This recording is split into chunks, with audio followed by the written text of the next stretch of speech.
અમરેલીમાં સંત સમાજ અને હિન્દુ સંગઠનો દ્વારા સનાતન સંસ્કૃતિના કથિત અપમાનના વિરોધમાં જિલ્લા કલેક્ટરને આવેદનપત્ર આપવામાં આવ્યું. નાગદેવતા મંદિરથી રેલી સ્વરૂપે નીકળેલા સાધુ સંતો વિવિધ સૂત્રોચ્ચાર સાથે કલેક્ટર કચેરી પહોંચ્યા હતા. 31 જુલાઈએ સંસદ પરિસરમાં બનેલી ઘટનાથી સનાતનીઓની ધાર્મિક લાગણી દુભાઈ હોવાનો આક્ષેપ કરી જવાબદાર નેતાઓ સામે એફઆઈઆર નોંધવા અને કડક કાનૂની કાર્યવાહી કરવાની માંગ કરવામાં આવી. સાથે જ રાષ્ટ્રપતિને વિશેષાધિકારનો ઉપયોગ કરી સંબંધિત સાંસદોનું સભ્યપદ રદ કરવા અને તાત્કાલિક કાર્યવાહી નહીં થાય તો દેશવ્યાપી ઉગ્ર આંદોલન કરવાની ચીમકી પણ ઉચ્ચારવામાં આવી. રિપોર્ટર મૌલિક દોશી, અમરેલી. આવેદનપત્ર આપ્યું છે, શું છે આખી? જય શ્રી રામ, ઓમ નમો નારાયણ.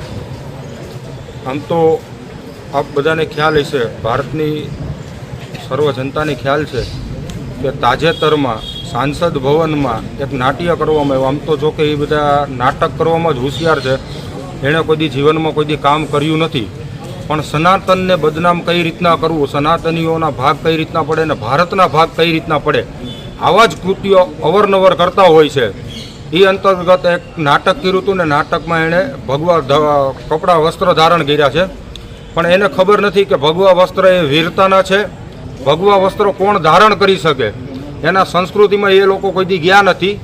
એને તો બસ ખાલી એક ભારતને બદનામ કરવો અને સાધુ સંતોને બદનામ કરવા, આવી જ વસ્તુ આવડે છે.